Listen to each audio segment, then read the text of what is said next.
కొడాలి నాని వరుసగా ప్రాతినిధ్యం వహించిన 20 ఏళ్లు నియోజకవర్గంలో ఏం చేశారు? 4 పర్యాయాలు ఎలా గెలిచారు? గుడివాడలో నాని అనుచరుల అరాచకాలు, ఆగడాలు ఎందుకు మరింత శృతిమించిపోయాయి? జుగుప్సకరమైన భాషతో చంద్రబాబును, లోకేష్ను ఎందుకు టార్గెట్ చేశారు? జగన్ రెడ్డి అండ చూసుకునే రెచ్చిపోయారా? జగన్ రెడ్డి శునకానందం కోసమేనా?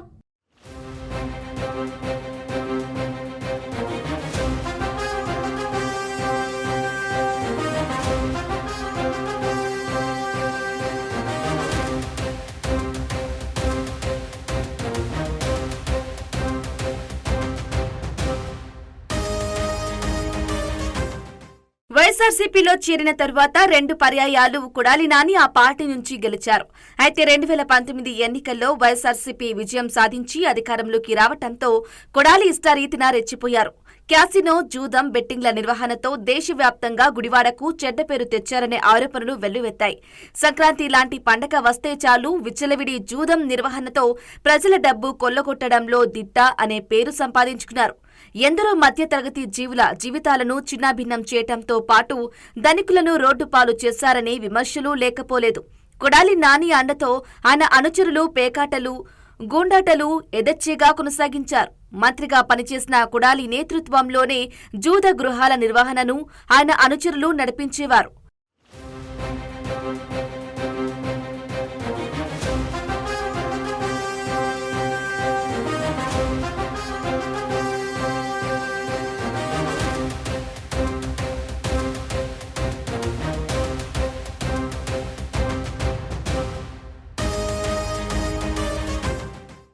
నియోజకవర్గంలో తాగునీటి సమస్యతో పాటు రహదారుల సమస్య తీవ్రంగా ఉన్నప్పటికీ కొడాలి నాని ఏనాడు పట్టించుకోలేదు. నియోజకవర్గ సమస్యలపై దృష్టి పెట్టడం కన్నా అధికారాన్ని, మంత్రి పదవిని అడ్డం పెట్టుకుని ప్రతిపక్ష నాయకులపై బూతులతో విరుచుకుపడటానికే ప్రాధాన్యత ఇచ్చారు.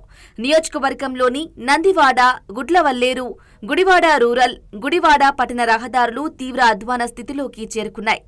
2019 గవర్నమెంట్ వచ్చింది, మినిస్ట్రీ కూడా చేశారు. ఆయన 2.5 ఇయర్స్. ఆ 2.5 ఇయర్స్ లో నియోజకవర్గానికి ఫండ్స్ తీసుకొచ్చి ఆయన ఏం డెవలప్ చేసినట్టుగా అయితే అనిపించలేదు. దానివల్ల ఏంటంటే ఆయన ఓడిపోవడానికి కారణం కానీ ఇంకోటి కానీ మాకైతే ఇప్పుడు తెలుగుదేశం గవర్నమెంట్ లోనే డెవలప్మెంట్ ఉంటుందని అనుకుంటున్నాం. అన్ని రకాలుగా రాజధాని పోయింది మొన్న పోయిన గవర్నమెంట్ లో. మరి రోడ్లు లేవు, మరి సరుకులు రవాణా సరుకులు కానీ ఏదైనా కానీ మనకి రేట్లు పెంచారు. పర్వాలేదు, ఇంకా చేస్తారు ముందు ముందు. మరి 6 months 1 year మనం ఎలా డిసైడ్ చేయగలమండి? ఇప్పుడు గత గవర్నమెంట్ లో జరిగినవి అన్ని కూడా వీళ్ళు చూసుకోవాలి కదా, ఏముంది ఏంటి అనేది అప్పులు కానీ ఇంకోటి కానీ చూసుకున్న తర్వాత దాన్ని బట్టి వాళ్ళు ముందుకెళ్ళడానికి ప్రయత్నం చేస్తారు. నాని గారు చేశారా అంటే ఆయన ఏం చేశారంటే వాళ్ళ వర్గానికి చేసుకున్నారేమో అంతే తప్ప ఇక టౌన్కి చేసింది ఏం లేదే, నియోజకవర్గానికి చేసింది ఏం లేదే. ఇప్పుడు మాకు బస్ స్టాండ్ లేదు వాళ్ళ వరకు. గుడివాడలో జైలైపోయారు 5 years. గవర్నమెంట్ ఉంది కదా వాళ్ళది. ఏమండి మరి ఫ్లైఓవర్ అనేది సెంట్రల్ గవర్నమెంట్, వీళ్ళకి సంబంధం లేదు. అది మేమైతే చెప్పుకుంటున్నారు కదా, రైల్వే మీద ఫ్లైఓవర్ అనేది వీళ్ళకి సంబంధం అండి. వైసీపీ గవర్నమెంట్ లో ఏం చేశారు కాకపోతే వాళ్ళకి బీసీలకి, ఓసీలకి నిధులు వేసాడు. అమ్మ ఓడని, ఆ ఓడని, ఈ ఓడని. ఇంకేం పని అభివృద్ధి ఏముంది? డబ్బు వేస్తమే కానీ రోడ్లు పోసారా, మంచినీళ్ళు ఇచ్చారా? ఏదో ఆయన వరకు ఆయన చేశాడు అంతవరకే కానీ ప్రయోజనమైన పని ఒకటి చేయలేదు. చేశాడు ఆయన వరకు ఆయన. ఇప్పుడు 15 సంవత్సరాలు గవర్నమెంట్ లేదు, 5 సంవత్సరాలు ఉంది. ఉండగానే 5 సంవత్సరాల్లో ఏం ఉపయోగపడింది? నాన్నగారి పాలన చూసుకున్నట్టు ఏముంది? అన్ని కబ్జాలు, అదేవిధంగా దందాలు, సెటిల్మెంట్లు తప్ప ఆయన చేసింది ఏమి లేదు. కానీ ఆయన పాలన గురించి తలుచుకోవాలంటే నేను భయం వేస్తుంది. ఎక్కడ ఒక అభివృద్ధి చేసిందంటూ లేదు. గుడివాడికి అంతకుముందు ఎప్పుడు అభివృద్ధి జరిగిందన్నా సరే ఒక తెలుగుదేశం ప్రభుత్వంలోనే అభివృద్ధి జరుగుతూ వచ్చింది. నాన్నగారు ఏమి చేయలేదండి, డెవలప్ అనేది ఏమి లేదండి. వారి మార్గదర్శనం ఏమి లేదండి, చేయలేదండి. చేసింది చేసినట్టు చెప్పుకుంటా ఉంది, చేసింది చేయని ఎవరు చేశారో వాళ్ళ గురించే చెప్పుకుంటామండి. అలాగే ఆ రోజుల ఎలక్షన్ మూమెంట్ లో వెనుకల రాము గారు పేద ప్రజల కోసం అన్నం పెడుతుంటే అన్నాన్ని కూడా ఆపించేసినటువంటి ఘన చరిత్ర వాళ్ళదే. అన్నాన్ని కూడా ఆపేశారండి. ఇక్కడ మీరు పంచతాగిలేదు, ఈ రోడ్లో పెడతాగిలేదు, ఆ రోడ్లో పెడతాగిలేదు. పేద ప్రజలు దీన్ని అన్నాన్ని కూడా లాగేశారు. మరియు ఈ చంద్రబాబు గారి నాయకత్వంలో మళ్ళీ అన్న క్యాంటీన్లు వెలిసినాయి. పేద ప్రజలు 5 రూపాయలకి సుఖ సంతోషాలతో భోజనం చేసి సుభిక్షంగా ఉన్న ఆంధ్రప్రదేశ్ ఏదైనా ఉందంటే ఈ తెలుగుదేశం గవర్నమెంట్ లోనే. మరోవైపు గుడివాడలోని నాని అనుచరుల అరాచకాలు ఆగడాలు మరింత శృతిమించిపోయాయి. నాని అండతో మద్య మాఫియా, ఇసుక దోపిడీతో కోట్లు కొల్లగొట్టారు. మట్టి దందా యథేచ్ఛగా సాగింది. కనిపించిన భూమినంతా కబ్జా చేసేందుకు ప్రయత్నించారు. పోలీసులు అధికారులను తమ చెప్పు చేతల్లో ఉంచుకొని అరాచకాలకు పాల్పడ్డారు.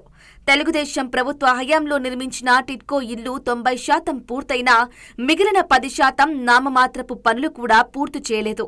ఎన్నికలకు ముందు దీనిని తనకు అనుకూలంగా మలచుకునేందుకు అసలు లబ్ధిదారుల్ని మార్చేసి హడావుడి ముఖ్యమంత్రి చేత వాటిని ప్రారంభింపజేశారు. కనీస సౌకర్యాలు కూడా కల్పించకుండా కేవలం చంద్రబాబు పేరు లేకుండా చేసి తన పేరు చాటుకోవాలనే దురుద్దేశంతో ఇదంతా చేశారనే తీవ్ర విమర్శలు మూటగట్టుకున్నారు. గత 4 సార్లు ఎమ్మెల్యేగా గెలిపించిన కొడాలి నాని తన పేరు చెప్పుకోవటానికి చేసిన ఒక్క అభివృద్ధి పని కూడా లేదనే భావన ప్రజల్లో ఉంది.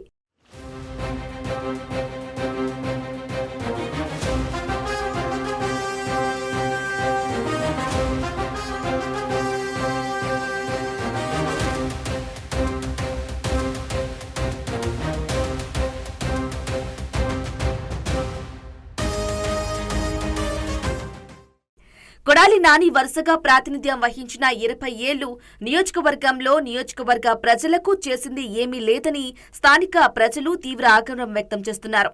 అసలు అతడిని ఏం చూసి 4 సార్లు గెలిపించారో తమకే తెలియదని చెబుతున్నారు.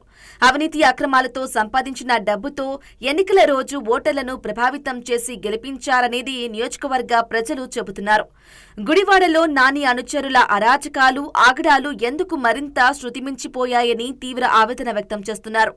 జుగుప్సకరమైన భాషతో చంద్రబాబును, లోకేష్ను ఎందుకు టార్గెట్ చేసి జుగుప్సకరమైన మనిషి అంటే ఎలా ఉంటారనే దానికి ఉదాహరణగా మారిపోయారు. ఇదంతా కేవలం జగన్ రెడ్డి అండ చూసుకుని రెచ్చిపోయారని, జగన్ రెడ్డి సునకానందం కోసమే అలా బిహేవ్ చేశారని స్థానికులతో పాటు 2 తెలుగు రాష్ట్రాల్లో విశ్లేషకులు అభిప్రాయపడుతున్నారు.